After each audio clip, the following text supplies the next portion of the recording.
Mimi ninaitwa Narscent Meena. Professionally mimi ni mhudumu wa kwenye ndege ama cabin crew, ni flight operation officer ama afisa uendeshaji wa ndege, lakini pia nimewahi kufanya kazi kama customer service in both departure and kumiti ndege huko na vitu vingine kama hivyo. Lakini sasa hivi ni rubani binafsi ama private pilot. Career Talks na washikaji.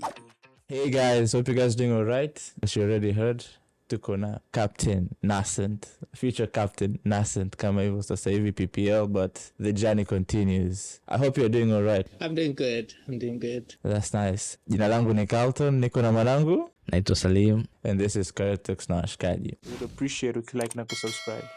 Brother, Naam. Could you tell us like safari yako ilianzaje? Safari yangu ilianza nikiwa tangu darasa la 4, ndipo ambapo nilikuwa na ndoto ya kuwa rubani. Nakumbuka nilikuwa nimetumwa kwenda kufuata maziwa, na wakati narudi nyumbani nikaona kitu kinapita angani, unajua kule kijijini. Wakati nimerudi nyumbani nikawa nimemuuliza baba yangu kwamba hicho ni nini ambacho nimekiona kinaruka angani. Wakati huo sikuwa najua kama ni airway, sehemu ambayo tulikuwa tunaishi kama ilikuwa ni airway. Baba yangu akaniambia hiyo ni ndege. Nikasema anaendesha ndege ni nani? Akasema rubani. Then nikasema nikikua nataka kuwa rubani. Safari yangu ilianzia hapo. Unajua sasa hivi imekuwa kama meme. Wengi unakuta anakuambia nilipokuwa mdogo nilitaka kuwa labda daktari au kama hivyo rubani. Nikafika secondary kuona urubani hapana. Nikaingia niwe mfanya biashara. But you umesema kuanzia darasa la 4. What made you stick to that? Well, it's a focus and consistency. I would say that kwa sababu kimsingi ili ndoto iweze kutimia lazima uyatamie. Na niliyatamia kwa staili gani? Kwamba okay, I said nikikuwa nataka kuwa rubani. I had to hold that picture in my mind kwamba one day I'm going to be a pilot. Kwa hiyo katika kila kitu ambacho nilikuwa nikifanya kwa staili ya kwamba siku moja mimi nitakuwa rubani. Kwa hiyo nilimshirikisha my sister about my dream, na nilianza kuweka hela kidogo kidogo. Nilikuwa naweka kwenye kibubu. Kwa hiyo nikawa naweka hela kidogo. Sema nikiwa mkubwa, wakati huo sijui hata ada ya urubani ni kiasi gani, lakini nilikuwa nasikia ni fedha nyingi. Kwa hiyo nikasema whatever it is going to happen, I'm going to make this dream happen. Kwa hiyo baada ya hapo nilipomaliza primary nikaenda Arusha kufanya secondary. Nimesoma Edmund Rice Secondary School. Baada ya hapo nikawa nimepata matatizo ya kiafya, nikaenda St. Matthew, then St. Matthew nikaja kumalizia jitegemea sekondari. Kwa hiyo nimesoma shule ya jeshi. After that, wakati huo wote bado nilikuwa na focus yangu ya kuwa rubani, na bado nilikuwa na save fedha kwa ajili ya kusomea rubani. Nilikuwa nikipata 200 basi nahakisha 100 nimeweka. Nikipata 50 nahakisha 25 nimeweka. Kidogo kidogo. So that discipline has made me to reach where I am now. Yeah. Kama ulivyosema like ulikuwa unakuwa ulikuwa hujui ndege ni nini. Possibly that means pia watu walikuwa nakuzunguka it was the same case. Yeah. Ulivyokuwa unaambia watu I wanna be a pilot, walikuwa hawakwambii unaye ametokea hapa nataka kuwa pilot. Yeah, hiyo nimekutana nayo tangu primary na secondary, pia high school, pia hata nilipoanza kufanya flight operations studies kwenye college moja inaitwa Regional Aviation College. Kwa hiyo kimsingi kuna hiyo ideology kwenye society yetu kwamba wale ambao wanataka kuwa marubani, wale ambao wanataka kufikia ndoto fulani ambazo ni kubwa, ni kwa ajili ya watu fulani hivi waliotengwa. Yani wanaamini wewe ukiwa rubani, yani lazima utoke kwenye royal family. Kwa hiyo hata leo tukienda kusema kwamba tunawaoji watu ili mtu awe rubani, atasema lazima awe na pesa, lazima anatoka familia ya tajiri. Nafikiri hata nje watu wakikuona unasomea urubani wanasema are you coming from the royal family? Hiyo ndo swali ambalo wanakuuliza kwa sababu wao wanafikiria kwamba ni pesa nyingi. Uhalisia ni kweli ni pesa nyingi, lakini sidhani kama kusomea urubani kwamba ni gharama kubwa kuliko fani nyingine zozote. ipo katika fani ambazo zina gharama, lakini kimsingi sio gharama sana wakiwa umejipanga, kwa maana ya kwamba focus na consistency. Kama nilivyosema, mimi nataka kuwa nani, kitu gani ambacho nataka kufanya. Kwa hiyo hata wale watu ambao walikuwa wananipa hizo negative feedback kwamba wewe utakuwaje rubani bana, wewe kwanza familia yenu, baba yako mwalimu, mama yako mwalimu, watapata wapi hizo pesa? Labda utumie hela zao za ustafu. Umeona? So negative mindset. Kwa kimsingi, baada ya kukutana na hizo, mimi nilichokifanya ni kwamba niliamua kusema kwamba okay, I'm not going to talk about my dream, I'm going to show them. So I was very careful to who I talked to about my dream. So I shared with my sister and even some of family members, kwa nimewambia kuhusu ndoto yangu ya kuwa rubani. Kwa hata zile progress ndogo ndogo ambazo nilikuwa nazifanya sikuwa nimewambia. So yeah, hapo pia kuna somo ambao pengine watu tunaweza tukajifunza hapo kwamba umepata backlash sana, sio kwamba watu wanaku discourage sana. Kwa umewezaje wewe ku keep up your spirit na kuacha makelele yote nyuma, wewe unaendelea na spirit yako? Umewezaje ukiachana na kwamba sijui ukiachana kwamba unasema kwamba uko unaangalia watu wa kuambia, pia hata watu ambao uko naambia wengine wanaku discourage, sio? Umewezaje ku keep up your spirit? Kuna mwandishi mmoja anaitwa Winston Churchill alisema, if you stop at every dog that barks at you, you are probably not going to make it to your destination. Kwa hiyo nilivyojua kwamba from the psychology point of view, people are thinking about this dream in this way. So what has kept my spirit up, it is me believing in God first, but secondly, me having that focus, believing in my dream. Kwa sababu I don't need you to come and tell me kwamba wewe utafanikiwa kwa rubani au wewe hautafanikiwa. I don't rely on people's words. Kwa hata kama mtu alikuwa ananiambia, kwa sababu kuna kipindi ambacho nilikuwa nakusanya pesa kutoka kwa watu mbalimbali ambao wana well wishes for my training. Kuna wengine atakuwa ameniahidi kwamba atanichangia, afu unakuta kuna maneno amezungumza kwamba huyu naye ametoka familia ya kawaida, anataka vitu ambavyo hana uwezo navyo, you see. So when I find out how do I react, that's where the maturity comes in, kwamba what is my focus? Do I need to deal with this person ambaye ananisema vibaya kwenye jamii, ama I need to deal with my dream? Kwa kitu ambacho kimeweza kuni keep the spirit up, kwanza imeanzia kwangu, believing in my dream, believing in God, having that focus and consistency on things that I do every day. Kwa sababu coming back from the point kwamba mimi nimeanzia kwenye customer service, nikaja nikafanya hizo check-in na nini, nikaja nikafanya load control, nikaenda cabin crew. So kimsingi haya yote ambayo nimeweza kuyafanya mpaka nimekuwa cabin crew, wakati huo na save 75% of my salary wakati niko cabin crew. At the later stage nilikuwa nimepiga hesabu nzuri wakati nafanya kazi sasa hapa na fast jet operations za fast jet zilivyo stop Tanzania. Nikasema, so what am I going to do? Ninaanzia wapi? Na nilikuwa nimeshajiandaa vizuri. I spoke to captains, I spoke to cabin crews, and they are all ready to contribute for my school. So nikasema, ninafanya nini ili kuweza kutimiza ndoto yangu?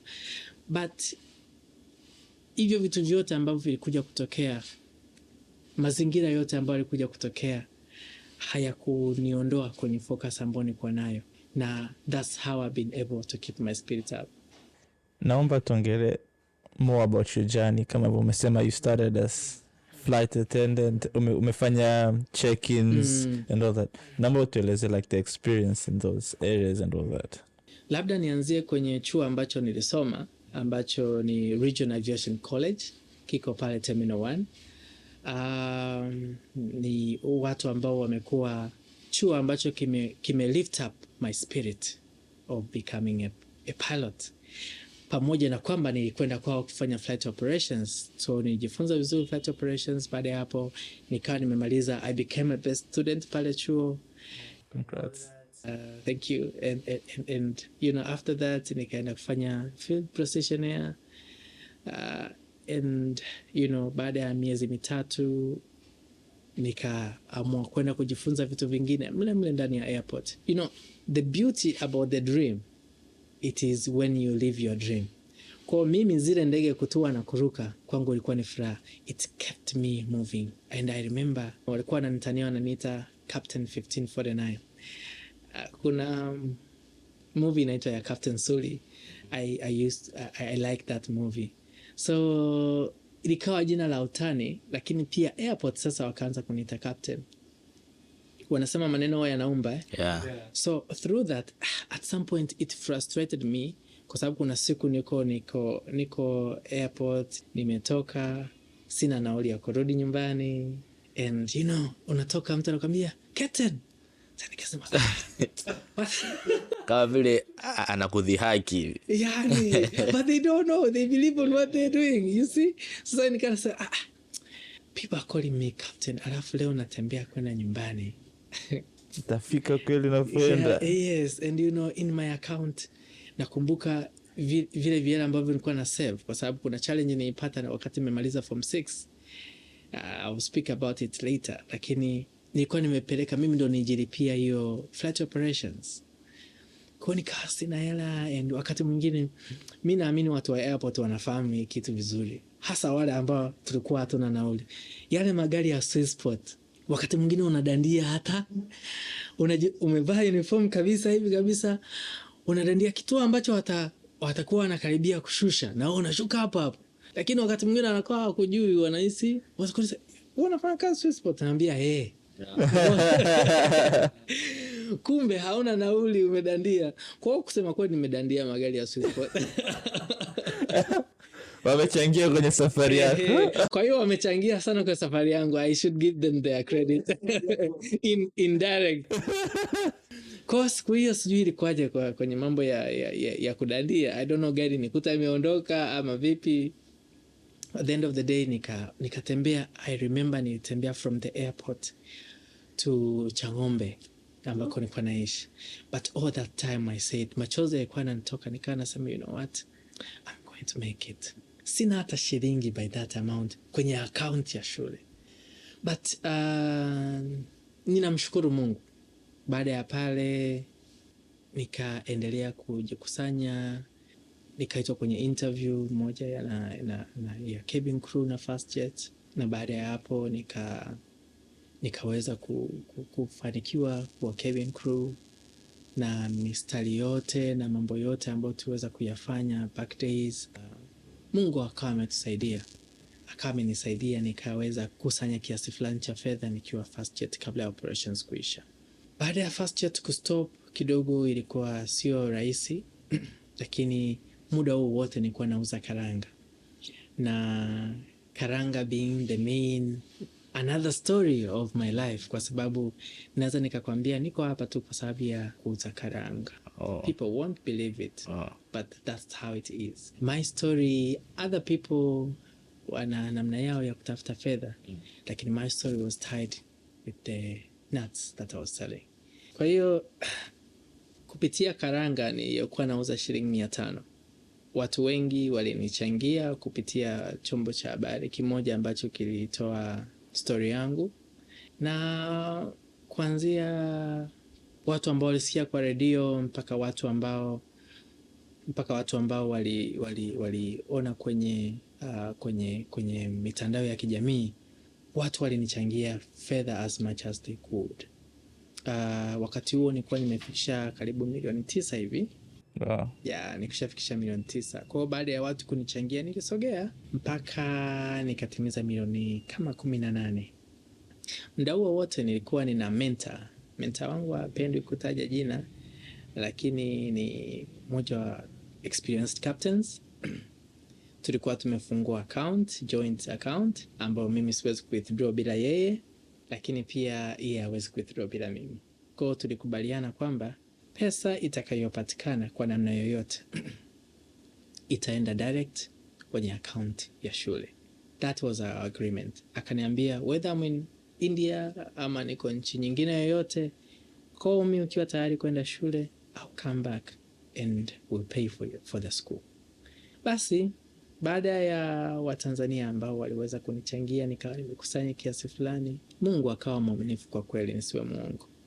Haikuwa ada yote ambayo ilikuwa imepatikana, lakini it was more than 60% ya ada ya private pilot, ambao that was my ultimate goal, kuweza kuitimiza. Nikasema no, I'll go with this to the school, I'll go with my faith. Kwa hiyo nikaanza kufanya process za kwenda chuo, nikapata chuo kinaitwa Sunquest Aviation, kiko Afrika Kusini. Chuo kweli ni chuo kizuri, kwa mtu yoyote ambaye ana interest na hicho chuo, ninaweza nikamsaidia kuweza kufika pale. Ni chuo ambacho hakina tabia za ubaguzi. Ninakuwa mwazi kwa staili hiyo kwa sababu kuna nchi za Afrika lakini bado kuna ubaguzi. Hapo Afrika Kusini kuna shule ambazo ukienda unaweza ukapoteza fedha yako yote. Mfano, kuna chuo sitakitaja jina lake, ukiwa na Google chuo kizuri Afrika Kusini, kinatokea kiwa cha kwanza. kinatokea kiwa cha kwanza, alafu kina good marketing strategy, lakini ni chuo ambacho nimekishuhudia kikiwaliza sana watu wenye ngozi nyeusi. Na nilisema kwa sababu kuna wanafunzi zaidi ya 7 ambao waliniambia kwamba walienda kusoma pale. Baada ya kuanza kusoma, ikafikia kipindi fulani wakaambia kwamba hawawezi kuruka, wakaambia kwamba they can't be pilots. Why? Just like that. Mtu ameshapoteza kama milioni 20 mpaka hapo. Ni figisu ambazo sio za msingi, ambazo siwezi kujua sababu kubwa ni nini, lakini wanawavali watu wenye ngozi nyeupe. Ninaamini nitakuwa naeleweka kwa staili hiyo. Kwa hiyo ushauri wangu katika hilo eneo, mimi ninasaidia wanafunzi ambao wanakwenda Afrika Kusini. Ninawasaidia kupeleka kwenye shule ambazo zinaendana na maisha yetu ya Kitanzania. Wakati mwingine unaweza ukawa na pesa lakini usiwe na maarifa. Ni kweli. Kwa hiyo kuna wazazi ambao wamelipa pesa nyingi mpaka sasa kuliko at least pesa ambayo ilipaswa kuwa imelipwa, kwa sababu tu wameona shule wakaipenda, hawajapata ushauri. Kwa hiyo mimi nina kampuni ambayo inaitwa Fly with Nascent Simulator, imesajiliwa na TRA. We got a business license. Ni kampuni ambayo iko complete. Ninafanya consultation kwa wanafunzi ambao wanataka kwenda kusomea urubani. Kwa hiyo wazazi na walezi ambao wanatamani ushauri wa kitaalamu unaohusiana na aviation in general, hasa eneo la courses za aviation, Mungu amenibariki hapa. Umegusia sehemu nzuri sana, mambo ya consultancy hapa. Mimi nasema kwamba ninadada sana kusikia aviation consultancy hapa Tanzania. Unaelezaje hiyo industry? Inakuwa au inafanyaje? Hebu eleze kidogo. Kwa saizi inakoa kwa sababu kuna, nafikiri aviation consultants zitakuwepo sio zaidi ya 10. Sio zaidi ya 10. Nina uhakika huo. Sijui kuhusu 5 au 3, lakini si zaidi ya 10. Kwa hiyo aviation industry yetu bado inakuwa na watu wengi wanaendelea kufahamu mambo yanayohusiana na aviation, lakini pia hatujafika kule tunakotamani kufika. Kama unavyoona, Mheshimiwa Rais ameendelea kuongeza ndege na ni kitu cha maendeleo ambacho sisi tunakifurahia. Marubani wanaendelea kupatikana wengi. NIT wameleta ndege kwa ajili ya training. Sijajua wanaanza lini, lakini nafikiri hivi karibuni. Kwa hiyo swala la aviation consultants nafikiri ni swala muhimu sana, kwa maana kuna watu ambao wamekuwa katika industry, wanafahamu nini wanapaswa kufanya na nini kifanyike kwa wakati gani. Na ili tuweze kupata marubani wazuri, lazima tuwe tuna consultation nzuri. Lazima tufanye mentorship nzuri kwa watoto ambao kweli wana passion ya kuwa kwenye aviation industry. Wasifikirie tu kama watu ambao wanasema rubani ni driver wa ndege tu. There's a lot, my man. There's a lot. Nice. Kingine ni awareness, kwamba watu bado hawajui kama kuna hiyo kitu kama aviation consultants, kwamba unaelezewa bana, hii upitie njia hii, ufanye hiki. Kwa nakuta watu wengine hata hivyo wanashindwa kuendelea na dream yao kuwa pilot sababu ya makelele mengi, kwamba tunakwambia mpaka uje kufika kuwa captain unabidi ushakuwa mzee, si unaelewa. Kuna watu wasema hivyo kwamba tutakuwa tumetumia mila mingi mpaka uje kuja kule lako ushazeeka, si unajua zile. Kwa hiyo ni vizuri kwenda kwa hao ma consultants wakuelezee vizuri, pengine utakaa kwenye mstari ulionyoka. Na zaidi sana ni kwamba tunavyoweza ku groom a very young generation at this point in time. At the later stage we are going to have competent people in our industry. Na that will bring the stability of the industry. Kwa hiyo industry yetu inahitaji watu wenye uelewa na vitu vingine kama hivyo. Through awareness, kama ambavyo tumekuwa tukifanya with Tanzania Youth Aviation Foundation, kwamba tumekuwa tukifanya awareness to the young generation from the age of 5 and above, kwamba ili uwe rubani inabidi ufanye nini na vitu vingine kama hivyo. It's an awareness, but when we go to mentorship, it's an intensive form of awareness, kwa maana ya kwamba mentorship that is done with my company, it is iko imejikita kidogo katika ufuatiliaji wa wanafunzi akiwa shule. Mwanafunzi mmoja na mwingine wanatofautiana, so also the psychological approach is very important. So mfano kuna hii myth ambayo kwamba nasema ili niwe rubani lazima nisome PGM, yani physics, geography na mathematics. Kweli kabisa, yeah. Wengine wanaita people going to the moon. so it is something to look in, kwa sababu mtu anayefanya PCM pia anaweza kuwa rubani. Umeona hiyo? Yeah. Mtu anayefanya HKL anaweza kuwa rubani, lakini kuna vitu vya kumshauri. Sasa hivi mwingine anasema mtoto akiwa amemaliza form 4 nataka aende asomee urubani direct, sitaki aende high school. Mimi nina ushauri wangu tofauti. Ndege ili kuweza kuirusha inahitaji uwe na maturity. Sawa Kwa hiyo kuna wengine ambao akiwa amemaliza form 4 wanakuwa hawako matured. Kuna mwingine akiwa amemaliza form 4 anakuwa yuko matured. Matured in which sense? The ability to make the decision. Ile ni ndege inaruka juu.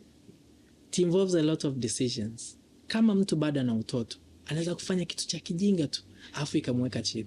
Yeah, exactly. Yes. So I think wazazi wasingependa kuwapoteza watoto wao kwa staili hiyo. Kwa hiyo nikiwajengea mazingira ya kuweza kuelewa kwamba okay, how is the flight training? Wasiendeshe tu na hisia.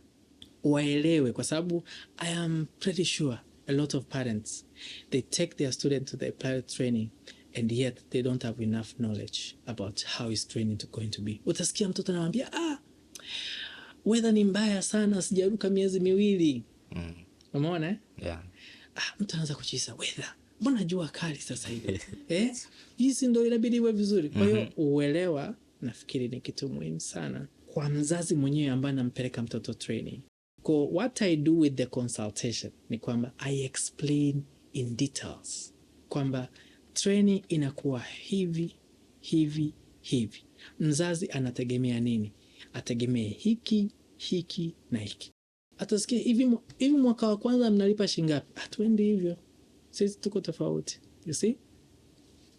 Mpaka anamaliza lini exact? Au utasikia mzazi anasema nataka mwezi wa 12 awe hapa au amemaliza.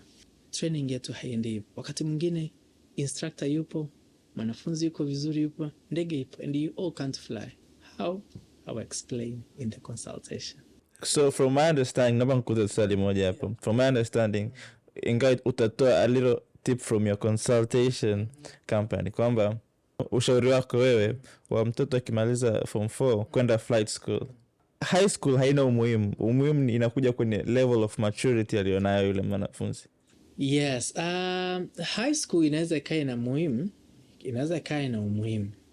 Sijasema kwamba haiwezi kuwa na umuhimu. Inaweza kuwa na umuhimu kwa sababu mimi pia nimeenda high school na nimeona importance yake. Lakini wapo bado watu ambao hawajaenda high school na wamefanya vizuri. Kwa hiyo kuna vitu ambavyo from the psychological point of view they have to be observed through the consultation. ama through the mentorship, kwa sababu ili niweze kumjua mwanafunzi lazima nijue performance yake shule ikoje, alikuwa rafiki yake ni nani, nini alikuwa anapendelea kufanya wakati mwingi. Ninaweza nikaangalia factors nyingi sana, afu nikaweza kusema okay, huyu anaweza kwenda flight training. Naweza nikashauri asiende, na nikishauri asiende nawapa reason kwa nini nashauri asiende, but haimaanishi kwamba ushauri wangu ndo final say. They can decide and go, but probably kwa sababu nimepitia huko ambako amepitia, anything can happen na wakakumbuka nilichoshauri. Kwa hiyo tunapokuwa tunatoa ushauri, sio kwamba tunakuwa tunamkatisha mtu ndoto ama tunamtakia mtu mabaya. Hapana, we are trying to perfect the dream, wakati wazazi wakiwa wana amani na mtoto akiwa anafanikiwa.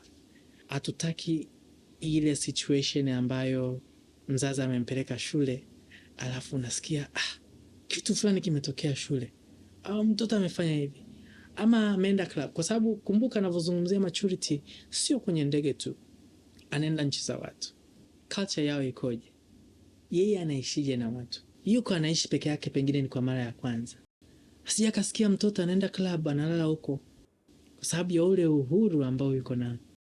When the maturity comes in, then you know what to do at what time and what not to do. Tumechukua hiyo. Umeongelea kuhusu sasa hivi ATCRI kuingiza ndege mpya. It's actually Air Tanzania. Okay, sorry about that.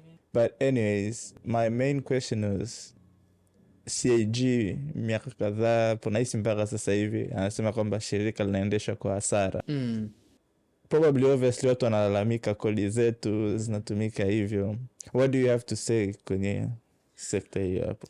Well, that is a critical part, but serikali ina namna ambavyo inaendesha mambo yake, na sidhani kama kuna shirika lolote la ndege ambalo linaanza kwa profit, na biashara yoyote you can't just expect profit. Huo ni utafiti ambao umefanyika na pengine watu walipaswa kujua. Na kuendesha ndege, shirika la ndege sio kitu kirahisi. Kuna vitu vingi ambavyo vinakuwa viko involved ili kuweza kuhakikisha kampuni inaanza kupiga hatua. Hakuna shirika la ndege ambalo limeanza likiwa lina faida hata moja. Hata ukisoma kwenye vitabu na historia za kampuni kubwa ambazo zinafanya vizuri, hakuna. Lakini point kubwa ambayo nasema ni kwamba tulitoka kwenye ndege moja, sasa ziko nafikiri zaidi ya 12. Ni hatua kubwa sana. For sure. Operations zinafanyika, ndio. Kwa hiyo kuna hatua. Kwa hiyo hasara pengine iliyotajwa inaweza kuwa compensated, au inaweza kaa imeshaanza kuwa compensated at this point in time, kwa sababu routes zikiongezeka, wateja wanaongezeka, biashara inazidi kuendelea kukua. Faida nyingine kwa tourists wanakuja nchini, investors, sababu unajua kuna transport network nzuri, kwa hiyo inawavutia watu wengi kuingia nchini. Yes, na ukiona kama ndege zinakwenda China, zinaenda Mumbai, manake pia biashara zinazidi kuongezeka, na wale wafanya biashara wakishajua kwamba hii ndege inaenda huku, then it is good for our country and our airline. But another thing is ni swala la ndege mpya ambayo imekuja 737 Max. Pia na hiyo nasikia itakuwa inaenda Nigeria, itaenda Dubai, pamoja na route nyingine ambazo sizikumbuki vizuri. So you can see Dubai ni mji wa kibiashara, sawa alafu Nigeria pia ni nchi ya kibiashara. So you can see networking ambayo itazidi kuongeza customers to our airline. Kwa hiyo for me, I wish them all the best, and I believe they are going to recover whatever they have lost. Do you plan to come back kufanya Air Tanzania? Definitely, home is where the heart is. I would wish to work for Air Tanzania, and niwe rasilimali ya nchi, kwa sababu watu wa humu ndani ndo wamenisaidia. Kwa nini wakiwa wananiona niko kwenye cockpit anasema huyu ni kijana wetu? Ni kijana wetu, definitely. Uzalendo kwanza, sio? Yeah, kabisa. Okay, before going onto your side hustles. Uliongelea mambo ya savings hapa. Nasema kwamba ni mtu ambaye anaweza kutoa ushuhuda wa savings. Kwa ngependa utupe like a brief kwamba saving strategy ambayo ulikuwa unaitumia ni ipi? 75% ya kila kilichokuwa nakipata. So 75 kwa 25. Kwa 25 ndo utakayo tumia 75 utakayo weka kwenye kibubu. High commitment. Sio rahisi sana kwa sababu at some point wakati niko first year tu washikaji wanaenda kula bata, mshahara umetoka, alafu mimi mentor wangu amenipigia, vipi umeweka? Umeweka, mbona sijaona receipt? Hapo sasa nitakuja kuzungumzia umuhimu wa mentors, lakini pamoja na kwamba nilikuwa na focus, nilihitaji mtu wa kunisimamia. Exactly. Yes, kwa hiyo huyo alikuwa kama nilikuwa nataka kuhakikisha kwamba leo naenda kudeposit afu nikawa mvivu, akinipigia simu naenda kudeposit siku hiyo. So you see, so in a way I speed up my dream. I speed up my consistency and my dream. Kwa hiyo nilikuwa na save 75%. I have friends ambao walikuwa nasema, mshahara umetoka jamani, mbona mshahara umeingia bwana? Yani mimi umeingia na waza hapo, najua hapo na shilingi ngapi, na waza hapo na kama 250 tu. Nyingine yote naenda kuweka kwenye account. But I managed to do that. It wasn't really easy. Ndio maana ya kwamba watu wengi wasingeona nimefikisha milioni 9 ambao walinikuta nayo. Watu wengi wasingeona effort ambazo nilikuwa nazo katika kuuza karanga. Watu wengi wasingeona effort kwamba nimeuza karanga na nimeandika maneno pale. Kwa sababu kuna mtu mmoja aliona karatasi jalalani akanitumia 500,000. Wow. You see? Na alinipigia simu, uko wapi? How far have you gone? Mimi na sadaka yangu kidogo, akanitumia. Kwa nikaichukua ile nikaenda ku deposit. And I have the receipts ambazo watu walikuwa wakinichangia. I have everything. Na kila mmoja ambaye alinichangia nina rekodi yake. Na hata mtu yote akinipigia simu ambaye amewahi kunichangia, tajua alinichangia shilingi ngapi na lini. Wow. So I was making sure kwamba I keep that record. Just, at the end of the day, hawa watu tunasaidiana. You never know what can happen tomorrow. Kwa hiyo kimsingi, that is my principle of saving. Unajua, ukisema ulikuwa na save 75%, mtu anaweza akasema labda mshahara wako ulikuwa ni mkubwa sana. That means kwamba 25% yako unaweza ukalipa kodi, ukala and all that. Naomba utueleze like how strict was your lifestyle kuhakikisha kwamba kweli I'm living inside 25%.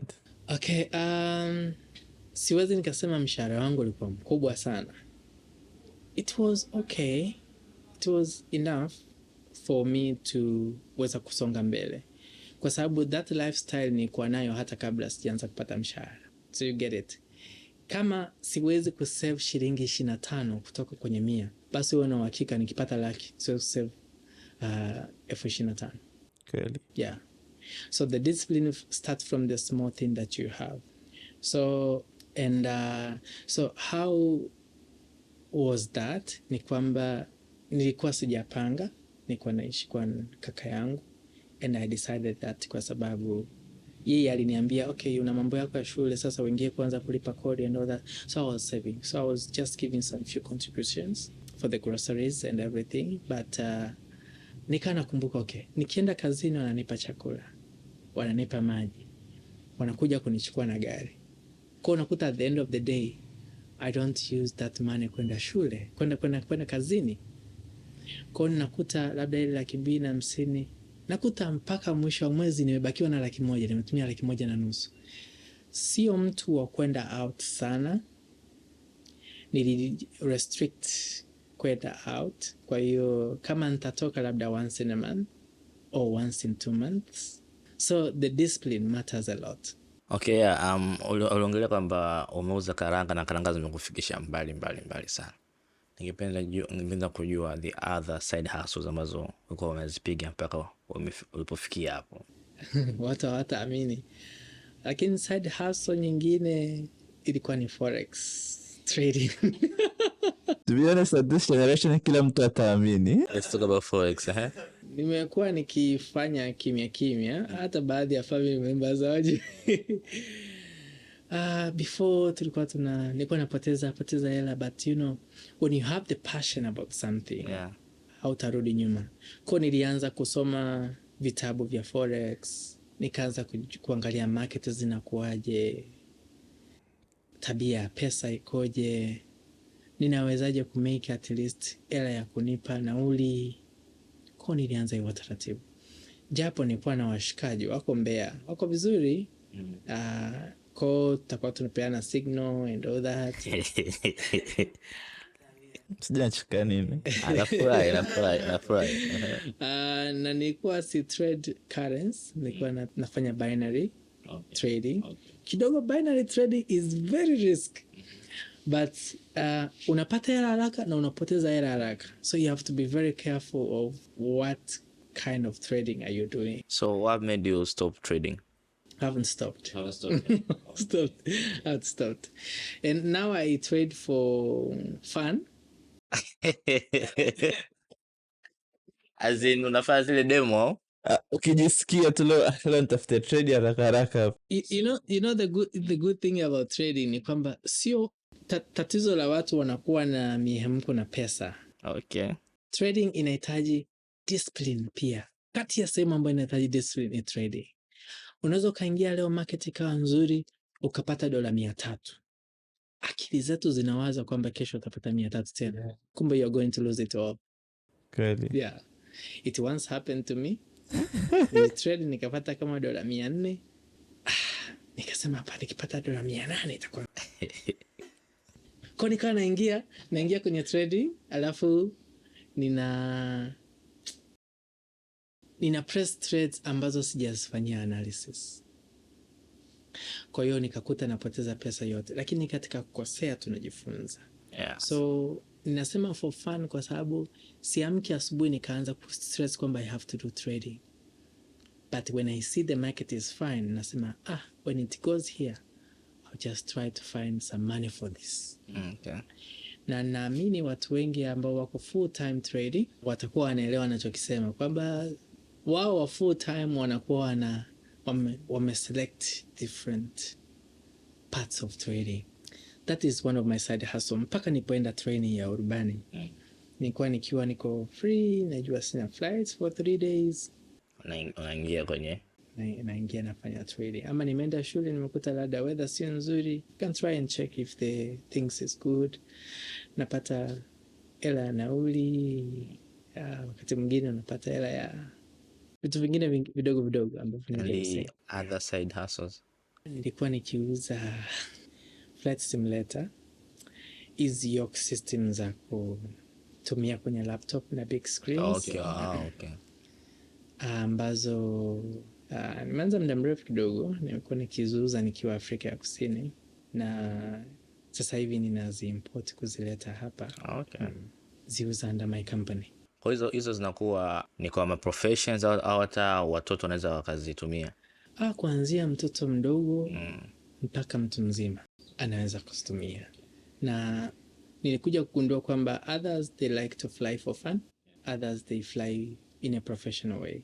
Then ninasaidia watu kuweza kuinstall hizo simulation, kufanya setup pamoja na kutrain. Ukishakaa vizuri after training, then mimi nakuacha unaendelea. Kwenye karanga hapo, umesema imekutoa ulipotoka mpaka hapa hivi sasa hivi. Naomba utuelaboratie sababu siku hizi tunajua kuna motivational speaker anakuambia nilianza na ndoo moja. Sasa hivi nipo hivi. I think people did not understand the concept behind the karangas. Pale kwenye karanga nilikuwa nimeandika buy my product, send me to flying school. My intention was to reach out a lot of people. Almost 300,000 wakunichangia milioni 500 tu each. Lakini nikiwa na idea kwamba there are other people who come across my nuts and be able to contribute more. So karanga itself kept my life going, and the money that was acquired through fundraising, it was some form of fundraising for my school. ndio imeweza kufikia hiyo ambayo nilitaja, kwa sababu mpaka hapo Karanga ilikuwa imeshanichangia karibu milioni 4. Okay. Kwa kama imeshanichangia milioni 4 nikijumlisha na zile 5 ambazo nilikuwa na save 9, si ndio? Yeah. Then after Karanga sikuishia hapo. Niliendelea kuuza kwa sababu after my video to go viral, watu walihitaji Karanga, nikaendelea kuuza. Nilipata nafikiri almost 3 million profit. Then ikanisaidia nikiwa Afrika Kusini. Nikaendelea kuuza Afrika Kusini. All this time ambapo nilikuwa nafanya training. Kwa nikawa na wateja kutoka Nigeria, wa Tanzania ambao wananifahamu, wa Afrika Kusini, watu kutoka India, hivyo. Kwa nikawa nimezi upgrade kidogo and the message is different now. Intention yangu sasa ni kusaidia vijana. Bado sijafika na kutamani kufika, but when it is ready, I'm gonna bring it out. So yeah, speaking about your side hustles, there's books there. Yeah, hiki ni kitabu kinaitwa Take Me to Flying School, My Dream to Become a Pilot. Kabla sijaenda shule, nilikuwa nikikutana na watu wengi sana wananiambia, you should write a book. Your story is the testimony to other people. I think if one reads your book, atakuwa inspired. Wakati watu wananiambia nikwisha anza kuandika, lakini nilikuwa sijui hata naanzaje. Yani nilikuwa naandika tu, hata sielewi naandikaje kitabu. But I said, I'm not the author. I want to become a pilot. But akasema, no, you can still do it. I met my technical advisor. Naye akaniambia the same thing. Nikasema, no, I should take it seriously. Then nikampigia kaka yangu ambaye amewahi kuandika kitabu. Nikamuuliza, how do you start writing your book? Akaniambia, you start by starting. Then I said, okay, let me go for it. Then nikaanza kuandika taratibu. Hiki kitabu nimekiandika kabla sijaenda flight training. Oh, na ilikuchukua muda gani kukimaliza? 2 years. 2 years? 2 years. Oh. Na kimekuwa proofread by almost 7 captains, different countries, and I thank God for that. So sasa hivi nimeuza karibu kopi 500. Okay. Kitabu kinauzwa shilingi 25,000 kwa mtu yoyote ambaye anataka knowledge ya how to become a pilot. To go till 11 inspiration of chapters, na kimezungumzia namna ya kuwa rubani, imekuwaje mimi nikawa na my foundation of love to become a pilot. Kimezungumzia how to save to become a pilot. Kimezungumzia my story of groundnuts, ilikuwaje. Kimezungumzia the strategies on how to become a pilot. Kimezungumzia health issues about pilots. Bila kusahau women in aviation. So nimezungumzia women in aviation as well. Kwamba how can they become pilots. Na vitu gani ambavyo vinasema kwenye jamii kuhusu wanawake ambavyo vimekuwa vikiwarudisha nyuma, na ambavyo it's just a myth. Mtu anasema ukiwa mwanamke huwezi kuzaa ukiwa rubani, au you can't have a family. Ni story ambazo ziko mtaani ambazo zinapotosha sana jamii. So kwenye kitabu nimeweka hayo madini yote. Mtu yoyote ambaye hafahamu pa kuanzia, this is a starting book. Viko kwenye bookshop mbalimbali ambazo nafikiri tutaonyesha kwenye screen. Yeah. Na viko mikoani pia, viko Dar es Salaam pamoja na mikoani. Nafikiri watu watakuwa wanaziona kwenye screen. Okay, sawa kabisa. You've been speaking about mentors. Yeah. Naomba utuambie umuhimu wa mentor kwenye safari yako, and do you think watu wanatakiwa tafute mentors? Definitely. Mtu ambaye hana mentor, kuna kitu atakuwa nakosa. Umuhimu wa mentor ni nini? Kwanza, pamoja na wewe keep up the spirit of you to become who you want to be, mentor anaongeza hiyo speed ya wewe kufikia unachokitaka. Mfano, leo hii kuna rubani mmoja nilikutana naye wa waTanzania. Anaendesha ndege kubwa tu. Akawa ananiambia, mentor wangu alikuwa ananiambia kwa nini sijatoka kwenye ndege hii. Oh. She's a captain kwenye hiyo ndege, lakini bado mentor wake bado fuel up. Yes. Kwa mbona umekaa kwenye ndege hiyo muda mrefu? Why don't you shift? Nikasema, What about us ambao bado tuko chini? What about wale ambao hata wajaanza ndoto zao? Guidance ni muhimu sana, kwa sababu wakati mwingine mentor anaweza akakwambia no, usifanye hicho, usifanye hicho, usifanye hicho. Mentorship sio kitu ambacho kinafahamika sana kwenye nchi yetu, lakini wako watu wanafanya mentorship. So far ninafahamu mtu mmoja ambaye ni rubani ambaye anafanya mentorship pamoja na mimi. So yeye anafanya kwa style yake na mimi nafanya kwa style yangu, kwa sababu we got different gifts. Mentorship is not easy. Inahitaji utulivu na kufikiri sawasawa, lakini ina manufaa sana kwa wale wazazi ambao kidogo wameshaelewa nini kinafanyika. Ni kumuongoza mtoto kuweza kutimiza ndoto zake kupitia njia sahihi, kwa sababu leo hii nikimwambia mtoto ukivuta sigara siku ukiwa unaendesha ndege, kuna tatizo utakuwa unapata, hasa kwenye kuona. You see? Okay, ukiwa unakunywa pombe kupitiliza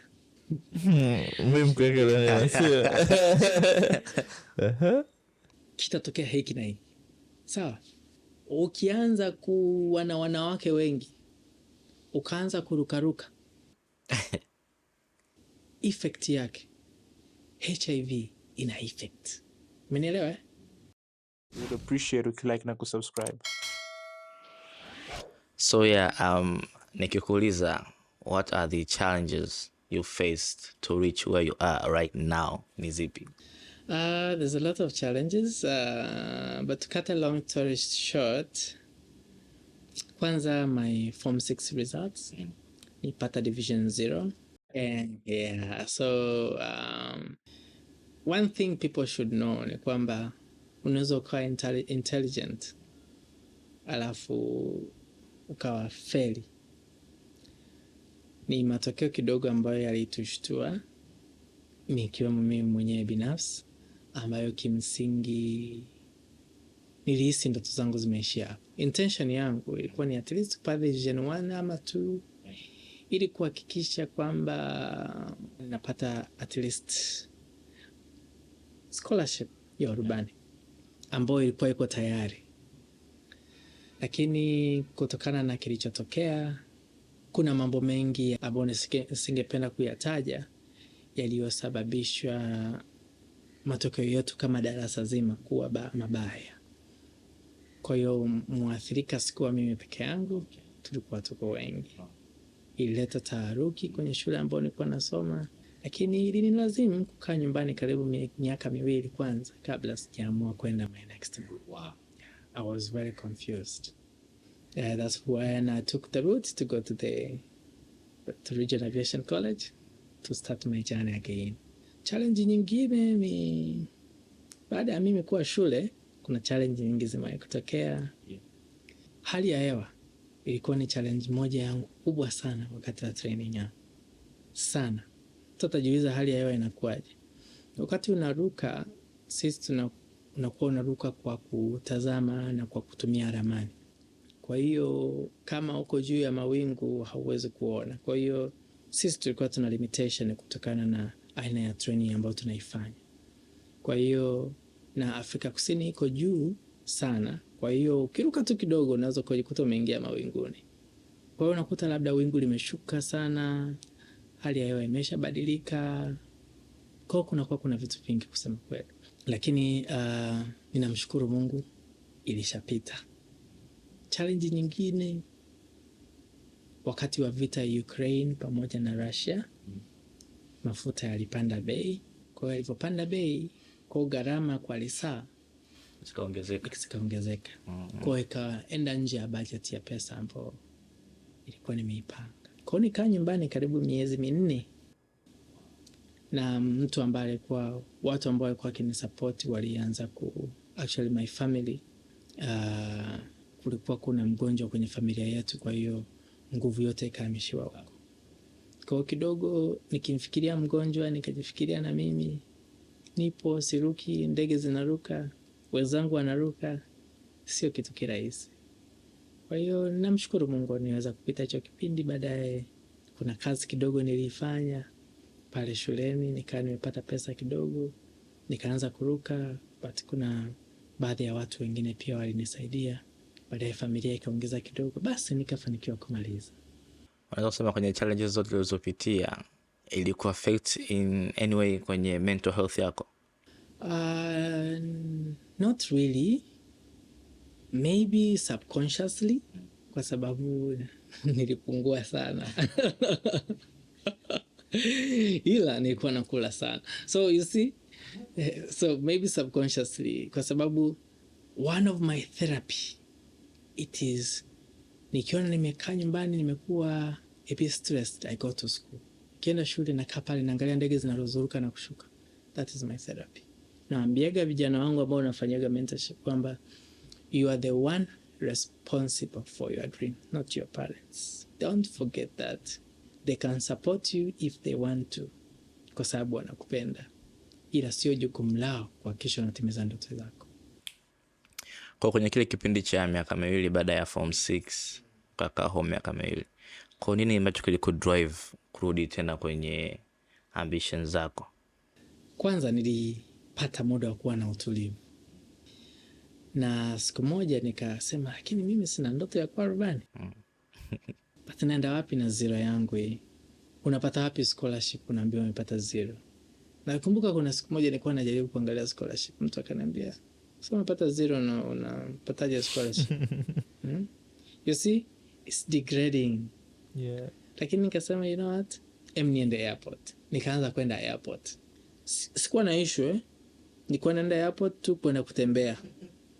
Nafika pale naangalia, najua asubuhi marubani wanaingia, kuna ndege zinakuwa zinashuka pale, naangalia wanaoingia na kutoka. That's how my spirit came back. Nikasema no, I should go start off somewhere. Katika pita zangu nikaona flight operation. Nikaona I can start with flight operations. It goes with ndoto ya kuwa rubani. Let me go for it. Kwa nikachukua ile hela ambayo nilikuwa nimesave, nikaanza. Even my family didn't know kama nimeanza flight operations. They knew baadaye nikiwa tayari field. Wanasema for the dream to mature, you need to know who do you tell your dream. Haimaanishi familia yangu ni walikuwa ni watu wabaya, lakini there are sometimes you have to keep things to mature. So what's your take on all the challenges you faced? Well, it has made me a better person first, but secondly, nilijiuliza nikasema, okay, pengine nisingekuwa na work with Tanzania Youth Aviation Foundation as a Secretary General. I wouldn't be going to schools to give the aviation awareness. I wouldn't be ready to change the next generation that is coming in the aviation industry. Kwa naamini Mungu ameamua kunipitisha huko kote so that I can have answers. Kwa sababu, you see, questions that I get, mtu anakuambia, I'm a cabin crew. How do I become a pilot? If you have never been a cabin crew, hilo swali ni ngumu sana kutoka nalo. Mwingine anakuambia, mimi nafanya usafi airport na natamani kuwa rubani. Hilo swali natoka nalo vipi? Kama ukuwahi kuishiwa, huwezi kujibu swali la mtu ambaye ameishiwa. Yeah. Kama hakuwahi kukosa, huwezi kujua watu wanakosaje. Kuna mwingine ukimwambia pesa imeisha, anakuambia how? You see, background zetu zinatofautiana. Maisha yetu na culture yetu ya Kitanzania pengine ni tofauti na nchi nyingine. Maisha ya watu ambao wana uwezo wa kifedha na watu wenye uwezo wa kawaida ni tofauti. Kwa hiyo haya yote ni muhimu sana.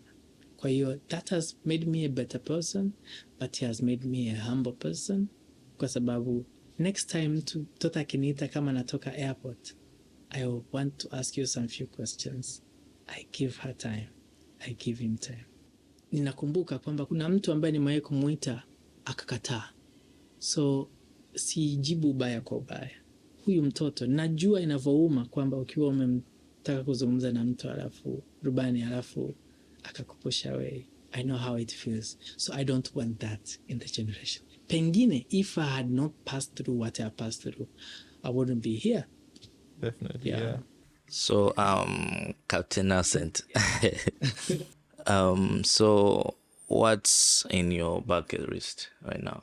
Well, I want to finish my commercial pilot license, which is in progress now. kwa maana ya kwamba ninategemea kurudi kwa ajili ya kumalizia, naendelea kujikusanya kidogo kidogo. Nayo haijakuwa ni rahisi, lakini it's a progress. And looking on the ways through Tanzania Youth Aviation Foundation to reach out to the young generation who want to pursue their careers in aviation. Ninatamani sana kuifikia Tanzania nzima in the next 5 years. Kuhakikisha at least mtoto mmoja mmoja anaofahamu. Ukimuuliza Tanzania tuna ndege ngapi, awe informed. Akiuliza ili uwe rubani inabidi ufanye nini, awe na jibu. Kama ambavyo ziko fani nyingine, basi na jambo la aviation liweze kueleweka zaidi. Na there's a next coming book. It is called When I Grow, I Want to Become a Pilot. It's a book that is a series of books cha mtoto wa miaka 2 mpaka 8. Kwa maana miaka 2 kama hawezi kusoma, anasomewa na anaweza kusikia na kuelewa, na miaka 8 obvious 5 mpaka 8 wanakuwa wameshaanza kuweza kusoma. It's a very simple book, but it is a heavyweight book that is putting a very good seed to a young generation. Where do I want to put that book? I want to distribute it Tanzania nzima kwenye nursery schools. Kwa hiyo wale nursery schools ambao wana interest na watoto wao kujifunza hii sekta, at least kwa udogo, kile kitabu kinawafaa. Kimeelezea aina za marubani, kimeelezea aina za ndege. Nategemea Mungu akipenda Disemba au Januari kitakuwa kimetoka. Pengine tutawafahamisha kiwa kimetoka, ili kusudi watu waweze kukipata kwa wingi. So that is what is in my bucket list. But one thing that I wish for my country, it is the knowledge in aviation. And that's what I've been doing through Tanzania Youth Aviation Foundation. All right, that's all for today. I hope umeenjoy sana, umejifunza mambo mengi kama mimi nilivyokota mambo mengi sana hapa. Kwanza mambo ya hustling, kuacha kulalamika and go for it. Kwa hiyo till next time. Bye.